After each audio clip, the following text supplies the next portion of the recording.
Senator Elizabeth Montgomery had mastered the art of the pointed silence. 20 years as a federal prosecutor, followed by 6 years in Congress, had taught her that sometimes the most devastating weapon wasn't what you said, but what you didn't say. Right now, she was employing that weapon with surgical precision.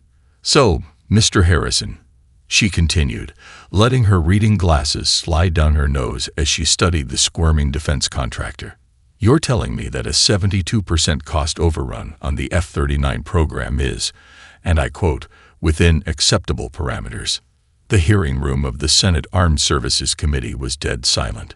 C-SPAN cameras whirred softly in the background, capturing every bead of sweat on Harrison's forehead. "Senator, if you'd allow me to explain the complex nature of next-generation aerospace." "Mr. Harrison," Liz cut him off, her Oklahoma drawl becoming more pronounced, as it always did when she was going in for the kill. "I've got your company's internal projections from 2023 right here. Your own analysts predicted these cost overruns 2 years ago. Did you think we wouldn't find out?" That's when the lights flickered. At first, it seemed like typical DC infrastructure showing its age. But then the massive windows behind the committee dais blazed with an intense purple light. Liz turned, along with everyone else in the room, to see what looked like the northern lights on steroids painting the sky over Washington. "Senator, we need to get you to the secure facility." A Secret Service agent materialized at her elbow. Through the windows, she could see similar light shows erupting over the Pentagon and the White House. "Like hell you do," Liz replied, shrugging off his hand. She stood, straightening her navy blazer. "Mr. Harrison, don't think this gets you off the hook. We're going to continue this discussion about your creative accounting." The room had erupted into chaos. Staffers were running for the exits, phones were buzzing with emergency alerts, and through it all, Liz Montgomery walked calmly to the window, squinting at what appeared to be massive shapes descending through the clouds. "Ma'am, this is not a request," the agent insisted. "We have protocols." "Son," Liz turned to him, using the same tone she'd once used on particularly difficult witnesses. "In about 30 seconds, those protocols are going to be worth about as much as Mr. Harrison's budget projections. What we need right now isn't another politician hiding in a bunker." She was already moving, her heels clicking purposefully across the marble floors. The agent jogged to keep up. "The President and Joint Chiefs are being evacuated to secure locations," he protested. "Exactly," Liz replied, pushing through the doors into the hallway. "Which means somebody needs to be here to actually deal with this situation. I've spent my entire career dealing with powerful entities who think they can bulldoze their way through our system. I doubt these ones are any different." She burst out onto the Capitol steps just as the first alien ship settled into a hover over the National Mall. It was massive, gleaming like liquid mercury in the afternoon sun, and surrounded by smaller craft that looked distinctly military in nature. The sight would have been terrifying if Liz hadn't spent the morning dealing with defense contractors. "Ma'am," the agent tried one last time, "these are alien ships."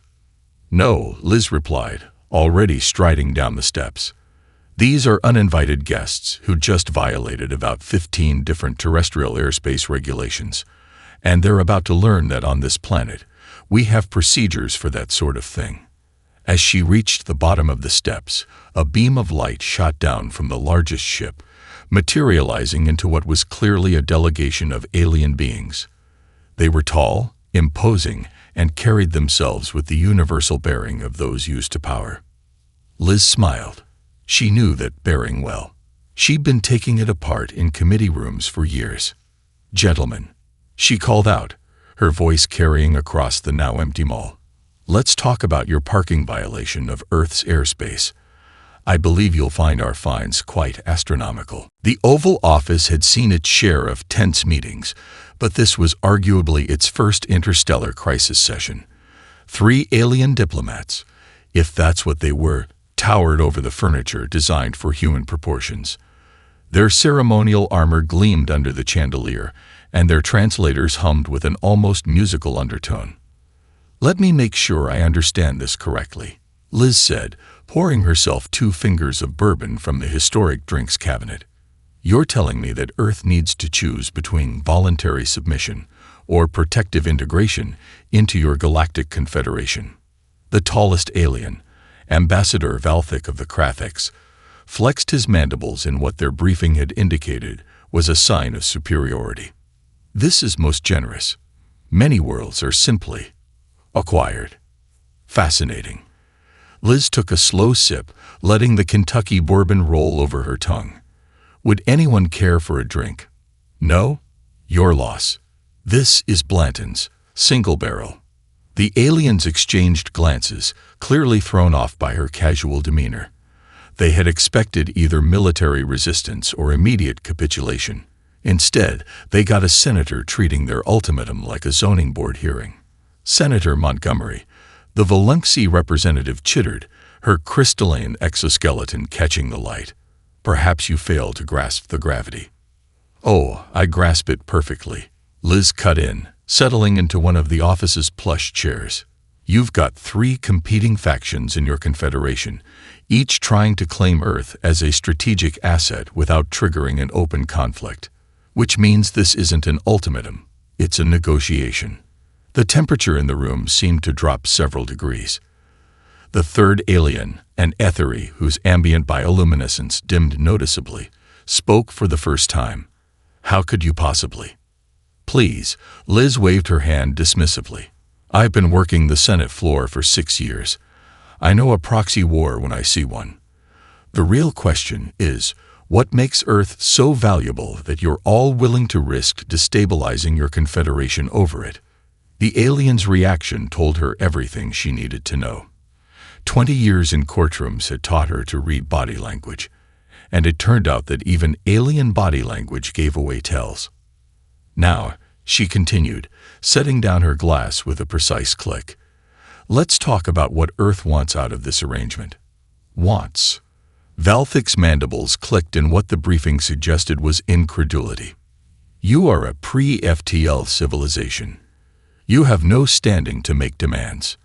Liz smiled the same smile that had preceded the downfall of 3 committee chairmen and 1 particularly corrupt governor. "We're also the civilization sitting on whatever it is about our solar system that has your confederation tied in knots. So yes, we have demands. First, I want full disclosure about Earth's strategic value. Second, I want a detailed breakdown of your confederation's political structure. And third," she reached for a thick folder her aide had prepared, "I have some questions about your technology sharing protocols." "This is unprecedented," the Volunxi representative protested. "No species has ever." "Welcome to Earth," Liz interrupted, "where we've turned political upheaval into an art form. Now, about those technology sharing protocols." For the next 6 hours, Liz Montgomery did what she did best. She turned a power play into a negotiation. She picked apart their proposals with prosecutor's precision, found the loopholes in their treaties with a politician's instinct, and gradually steered the conversation from threats to trade deals. By midnight, the aliens looked shell-shocked. They had arrived expecting to secure Earth's submission. Instead, they were leaving with preliminary trade agreements, cultural exchange proposals, and a nagging feeling that they had somehow been outmaneuvered by a species that hadn't even mastered faster-than-light travel. As they prepared to depart, Valthic turned to Liz. "You are not what we expected." "I get that a lot," Liz replied, finally refilling her bourbon. "One more thing. Next time you want to park a battle fleet in orbit, file the proper paperwork first. We're sticklers for procedure around here." After they left, her aide found her still in the Oval Office, studying a holographic display of the Confederation's territory. "Senator," he ventured, "what exactly did you accomplish today?" Liz's smile was pure Oklahoma steel. "We just turned an invasion into a committee hearing. And trust me, son, nobody does committee hearings like we do. The Krathiks are offering us their military technology," General Matthews said, spreading holographic schematics across the Situation Room table. "We'd be idiots not to take it." Liz didn't look up from her tablet, where she was reviewing the day's intelligence briefings. And what does the NSA's analysis say about the Volunxi counteroffer? Trade routes that would make us the galaxy's newest economic hub, CIA Director Harrison chimed in.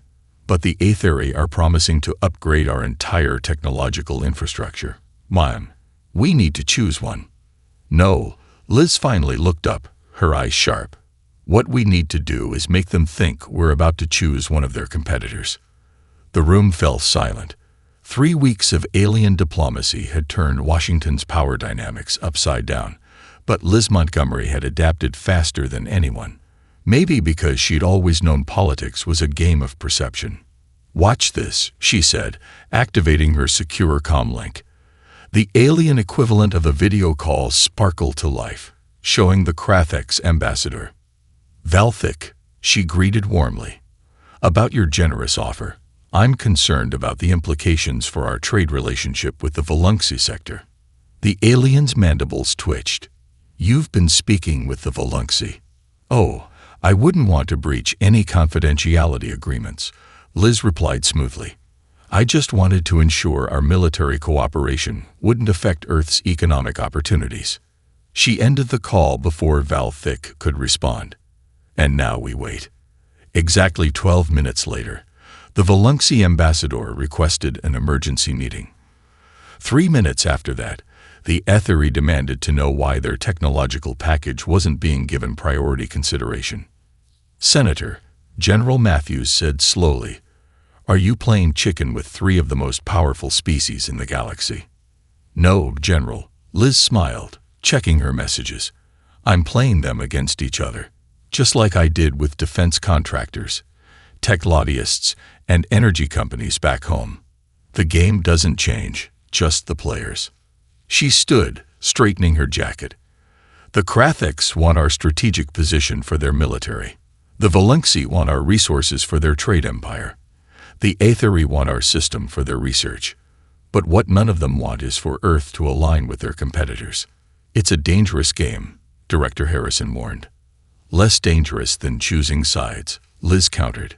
"The moment we commit to one faction, we become a target for the others.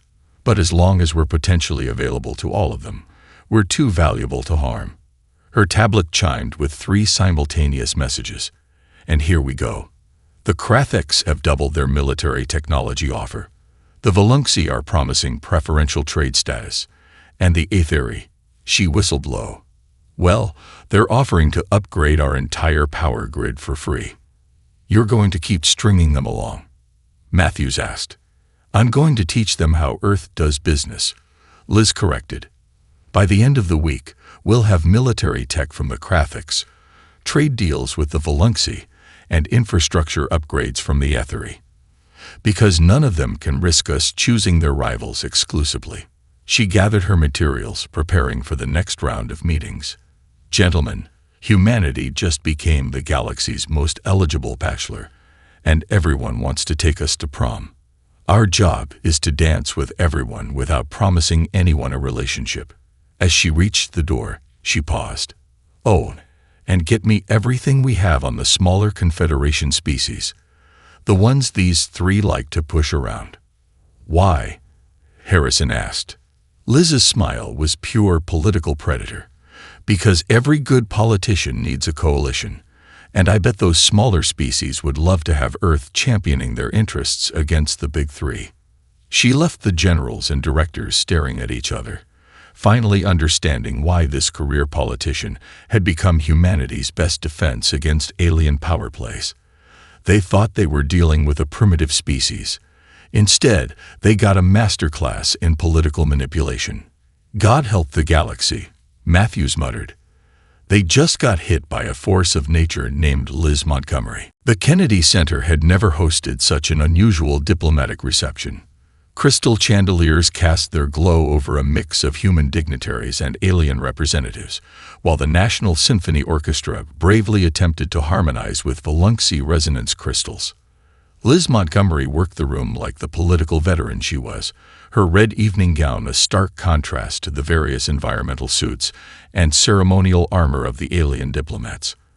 Her aide, Tom Chen, struggled to keep up with her networking. "Remember, She murmured between greeting delegates. In politics, the real deals never happen at the conference table. They happen at parties, in hallways, and over drinks. Senator, a crystalline voice chimed. The Volunxi trade minister approached, her translucent exoskeleton reflecting the chandelier light. Your cultural exchange is fascinating, isn't it? Liz smiled warmly. Though I'm particularly interested in your conversation with the Proxima Colony representative earlier, something about revised shipping rates. The Volunxi's antennae twitched. A tell Liz had learned meant surprise. You observed that? Minister, in my line of work, you learn to watch everything. Liz sipped her champagne. Just like I noticed the Krathix military attaché discussing fleet movements with the Centauri delegation. Interesting timing, considering the upcoming trade route negotiations. The implied threat was clear. Earth was watching, learning, and most importantly, collecting leverage. Tom. Liz turned to her aide. Would you escort the minister to the Beethoven room? I believe the HFY Science Council wanted to discuss their new quantum communication proposal. As they left, a familiar figure approached. Admiral Chen of Earth's newly formed Space Defense Force. Senator, he spoke quietly, we've confirmed your suspicion. The Krathix are moving military assets through supposedly neutral space. Liz's smile never wavered as she scanned the room. Good. Get me confirmation from 3 of the smaller species who've been muscled out of those sectors. It's time to play our hand. Mom. Admiral, do you know why I insisted on hosting this reception? It wasn't for the music. She nodded toward various clusters of alien diplomats. Look around. The Proxima colonies talking to the Volunxi, the Centauri delegates with the Krathix, the smaller species gathering in corners, sharing worried looks. I don't follow. Every one of those species has a grievance against one of the big 3. Territory disputes, unfair trade practices, military intimidation. Her voice hardened. And now they have somewhere to bring those complaints. Someone who will listen. Understanding dawned on the Admiral's face. Earth. Exactly. While the big 3 fight over us, we're building our own coalition. Every species that's ever been pushed around by the Krathix, exploited by the Volunxi, or dismissed by the HFY. They're our natural allies. She set down her empty glass. Now watch this. Liz glided over to a group of smaller species representatives, her expression concerned. Gentlemen, ladies, I've just received disturbing reports about military movements in neutral space. Would any of you happen to have similar information? The reaction was immediate. Stories of violations, evidence of interference, years of accumulated resentment. It all came pouring out. Liz listened, asked precise questions, and slowly drew out exactly what she needed. This is very troubling, she said finally. Perhaps we should discuss this at tomorrow's Confederation Assembly. Earth would be happy to raise these concerns, unless, of course, certain parties would like to discuss adjustments to their recent proposals. Within minutes, her tablet was buzzing with urgent messages from all 3 major powers. Tom returned just in time to see his boss's satisfied smile. Senator, he whispered, did you just organize a coalition of minor species to pressure the major powers? Tom, Liz replied, watching the diplomatic chaos unfold. I just taught the galaxy that Earth doesn't need the biggest chips or the most advanced technology. We have something better. What's that? 250 years of democratic political experience. She checked her messages again. And would you look at that? The Krathix want to revise their military technology offer. Again. Around them, the Kennedy Center buzzed with political intrigue, while the orchestra played on. Earth's newest export to the galaxy.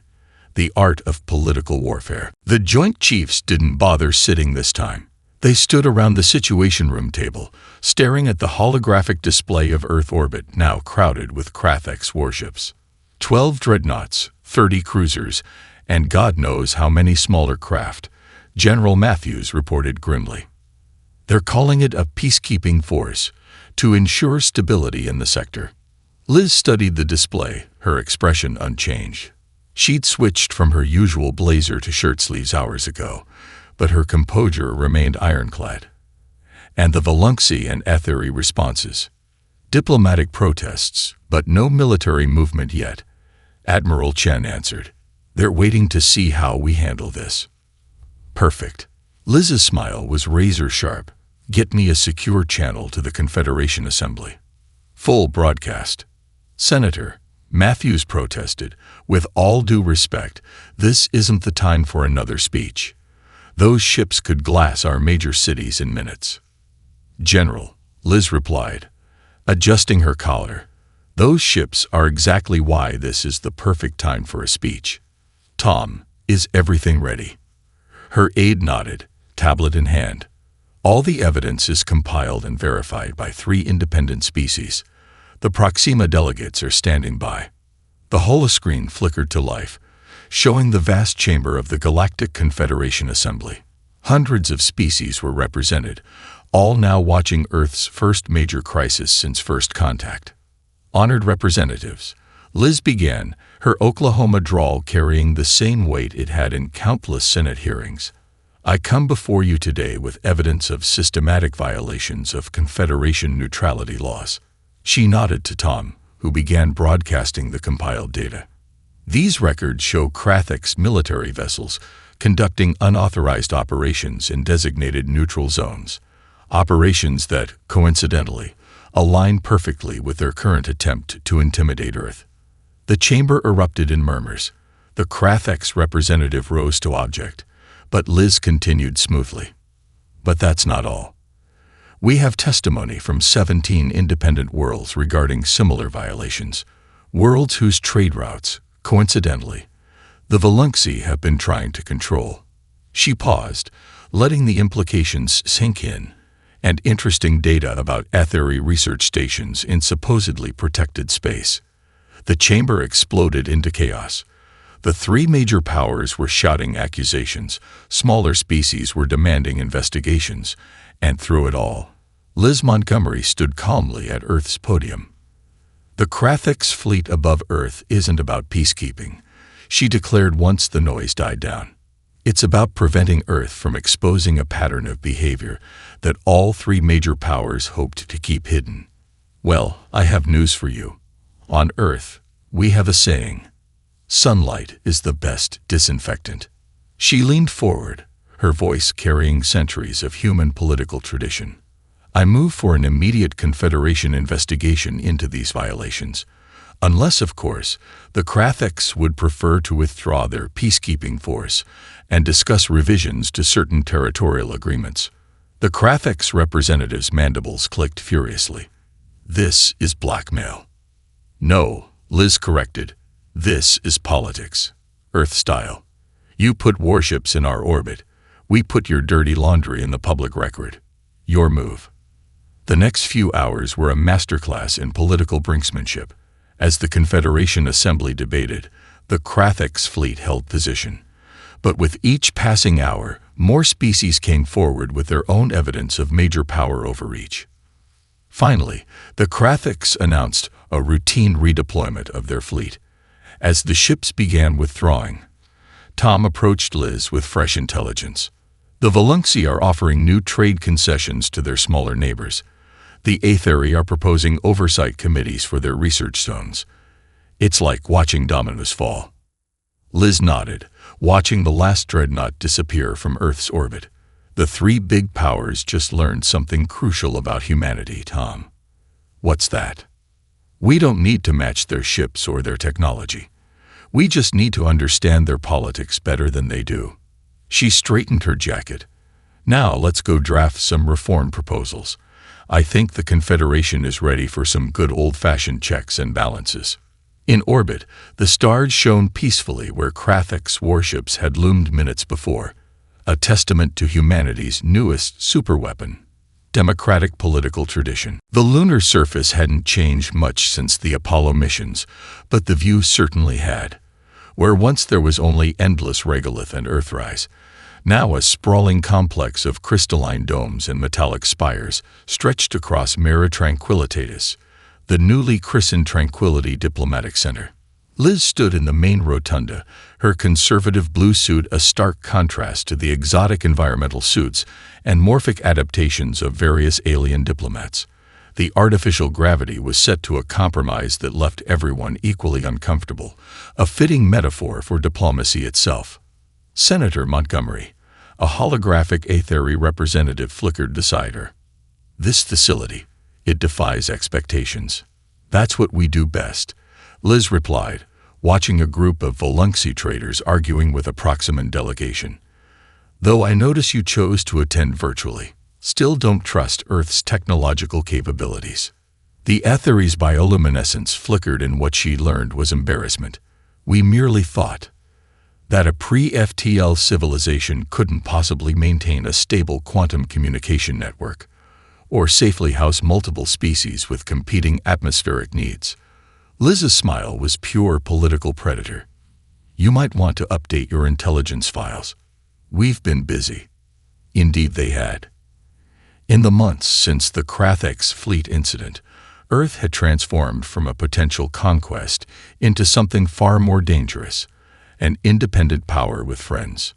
Director Chen, she called out as her former aide, now Earth's first director of interstellar relations, approached. "How's our first day of operations?" Tom consulted his quantum tablet. "The Proximan Volunxi trade dispute is in Chamber 3. The Krathex Military Limitations Treaty is being finalized in Chamber 7. And the Aetheri Research Sharing Initiative." He glanced at the holographic representative. "Well, that's proving interesting." "Excellent." Liz began walking, her steps short despite the reduced gravity. "And our special project? The Galactic Democratic Initiative. 17 species have already signed on. Turns out a lot of civilizations are interested in Earth's political systems." They passed a window looking out over the lunar surface, where construction drones were already at work on the next expansion. Earth had taken NASA's budget and multiplied it by a factor of 1,000, turning the space agency into humanity's first interstellar diplomatic corps. "Ma'am," Tom lowered his voice, "the Confederation Assembly is still debating your proposal to establish permanent diplomatic missions here. They're concerned about Earth having too much influence." "Of course they are." Liz paused to watch a group of junior alien diplomats studying a display about the U.S. Constitution. "We're offering something they never expected. Neutral ground with a proven system of checks and balances. Do you know what that means to species who've lived under the major powers' thumb for centuries?" Before Tom could answer, alarms blared. A Krathex vessel had deviated from its assigned approach vector. Within seconds, Earth's new defense grid, a gift from their coalition of smaller allies, had locked on, while diplomatic channels lit up with protests. "Watch this," Liz murmured. The Krathex ship quickly corrected course, broadcasting apologies on all frequencies. "See, they're learning. Earth airspace has rules, and even the mighty Krathex have to follow them." "Senator," a melodic voice called out. A Centaurian diplomat floated over, their gravity-negative form rippling with color. The coalition members were hoping to discuss expanding the Democratic Initiative, perhaps incorporating some of your electoral systems. "I'd be happy to," Liz replied. "Though you might want to start with local governance first. Maybe something like our state legislatures." As she walked away with the diplomat, Tom couldn't help but smile. In just months, they'd gone from facing alien armadas to teaching alien species about federalism and democratic transitions. "One small step for Congress," he muttered, watching Earth rise over the lunar horizon. "One giant leap for galactic democracy." Behind him, in the growing diplomatic complex, the future of interstellar politics was being shaped, not by the species with the biggest ships or the most advanced technology, but by the ones who'd spent centuries figuring out how to govern themselves. And at the center of it all, Liz Montgomery continued doing what Earth politicians had always done best: turning chaos into procedure, one committee meeting at a time. The Confederation Assembly was in complete disarray. 3 minor species had declared independence from their respective protectors, The Valenxi trade empire was facing internal revolts, and the Krathix military alliance was splintering. In the midst of this chaos, Liz Montgomery sat calmly in Earth's delegation pod, watching history unfold. This is unprecedented. The Krathix Supreme Commander's mandibles clicked furiously. These systems have been under our protection for millennia. Fascinating choice of words, Liz drawled, rising to address the assembly. Under your protection. Tell me, Commander, did you ever ask if they wanted that protection? The massive chamber fell silent, hundreds of species watching Earth's representative prepare to speak. Tom, now sporting the formal uniform of Earth's diplomatic corps, handed her a dated leather-bound book. What I'm holding, Liz continued, is a copy of the United States Constitution, a document that's guided my nation for over 2 centuries. But more importantly, it's a blueprint for something the Confederation seems to have forgotten: the consent of the governed. She opened the book, its pages a stark contrast to the holographic displays surrounding her. We hold these truths to be self-evident, that all beings are created equal, that they are endowed with certain unalienable rights. This is internal Confederation business, the Aetheri representative interrupted. Earth has no standing. Earth has every standing, Liz countered. Because those rebellious systems, they're using our playbook. They're fighting for representation, for self-determination, for the right to govern themselves. She turned to face the smaller species delegates. You've been studying our history, haven't you? Not just our technology or our military tactics, but our political evolution. The Articles of Confederation, the Constitutional Convention, the Bill of Rights. The Proximan delegate stood. We have, and we find your system compelling. This is absurd, the Valenxi trade minister chittered. You cannot simply copy Earth's governmental system. Why not? Liz's smile was pure Oklahoma steel. Our system was designed to balance the rights of smaller states against larger ones, to prevent any single faction from dominating the others, to ensure that every voice has a chance to be heard. She paused. Sound familiar? The chamber erupted in discussion. Species that had been quiet for centuries were suddenly demanding reform.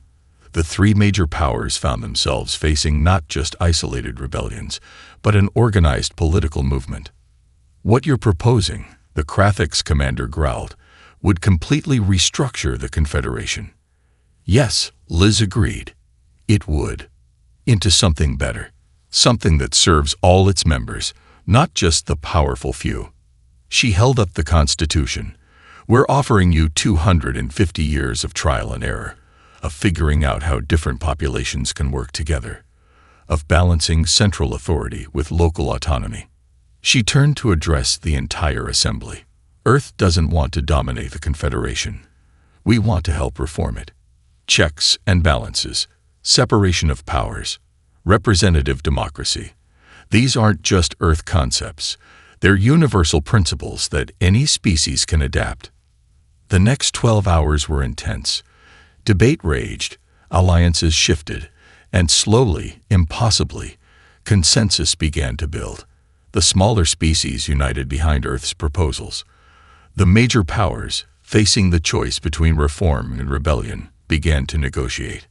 Late in the Earth night, Tom found Liz in her office at the lunar complex, watching the proceedings continue. They're actually doing it, he said incredulously. The Confederation is going to reform itself, using our system as a model. Of course they are, Liz replied, finally allowing herself to look tired. Because we offered them something more powerful than ships or technology. She smiled. We offered them hope. And a hell of a lot of political expertise, Tom added. That too. She watched as another species signed on to the reform initiative. You know what the best part is? What's that? We just made Earth indispensable to galactic politics without firing a shot. She closed the Constitution, running her fingers over its worn cover. Because now, every species in the Confederation needs us, not for our resources or our strategic position, but for our political knowledge, Tom finished. Our democratic tradition. Exactly. Liz smiled. Turns out humanity's greatest export isn't our technology. It's our ability to govern ourselves. 1 year after first contact, the view from Senator Montgomery's Washington office had changed dramatically. Through her window, she could see Volunxi trading ships gliding between the monuments, while Aetheri research platforms hovered over the Potomac. A Krathix diplomatic shuttle was making its final approach to the new interstellar embassy complex, where the Pentagon once stood. Final numbers are in, Tom reported, setting down his quantum tablet. 212 species have enrolled in the Democratic Transition Program. The Lunar Diplomatic Academy is at full capacity, and we're getting requests to open similar facilities on Mars and Europa. And the major powers? Liz asked, though her slight smile suggested she already knew. The Krathix have agreed to implement an elected council to oversee their military operations. The Volunxi are restructuring their trade empire into a federal system. And the Aetheri? Tom chuckled. They're particularly interested in our judicial review process. Liz stood, walking to the window. Below, human and alien diplomats mingled on the National Mall, where food trucks now served everything from hot dogs to crystallized plasma. You know what the funniest part is, Tom? They had us all wrong from the start. How so? They thought Earth was valuable for its strategic position, its resources, its potential as a military asset. She turned back to her desk, where the Constitution still held a place of honor. They never realized our real value was in this. In centuries of figuring out how different groups can live together, how power can be shared, how rights can be protected. Her interstellar comm chimed. Another minor species requesting consultation on their constitutional convention. Before she could respond, a priority alert flashed across her screen. Well, she smiled, reading the message. The Confederation Assembly just ratified the new charter, based on our system, with a few alien tweaks. Should I prepare a statement? No need. Liz was already moving, her stride purposeful. They're coming here. Hours later, she stood in the newly constructed Assembly Hall of the Interstellar Congress, built, appropriately enough, on the grounds of the old Congress. Representatives from across the galaxy filled the chamber, designed to accommodate everything from methane breathers to energy beings. 1 year ago, she began, her voice carrying the weight of both Earth's history and humanity's future. A fleet appeared over Washington. They expected to find a primitive species ready for conquest or subjugation. Instead, they found humanity. She looked around the chamber, meeting the eyes, optical sensors, and various sensory organs of the assembled delegates. They found a species that had spent its entire history learning the hardest lesson in the universe: how to govern themselves, how to balance power, how to protect rights, how to make different voices heard. The chamber was silent, hanging on every word. Today, we're not just joining the galactic community, we're helping to reshape it, not through force of arms or technological superiority, but through the power of ideas that humans have bled and died for across centuries. She held up the Constitution, its ancient pages now paired with a quantum translator. This isn't just Earth's gift to the galaxy, it's humanity's promise. That no matter your species, no matter your world, you have the right to govern yourself, to have your voice heard, to be represented. As she finished speaking, the chamber erupted in the various signs of approval from dozens of species. Tom approached the podium, grinning. "Senator," he whispered, "they're calling you the architect of the new confederation." Liz smiled, watching as former enemies and rivals came together under humanity's greatest export, democratic principles. "Not bad for a politician from Oklahoma," she replied, "though I prefer a different title." "What's that?" "Teacher." She gathered her materials, ready for the next round of meetings. Because that's what Earth has become, the galaxy's teacher in the art of self-governance. As she left the podium, a new era was dawning. Earth wasn't just part of the galactic community, it was its political heart. And Liz Montgomery, the senator who faced down an alien fleet with nothing but political savvy, had become something she never expected. Humanity's Guide to a More Democratic Galaxy. The stars themselves seemed brighter that night, as if reflecting the hope of countless species learning, at last, the power of government by the people, for the people, no matter what planet those people called home.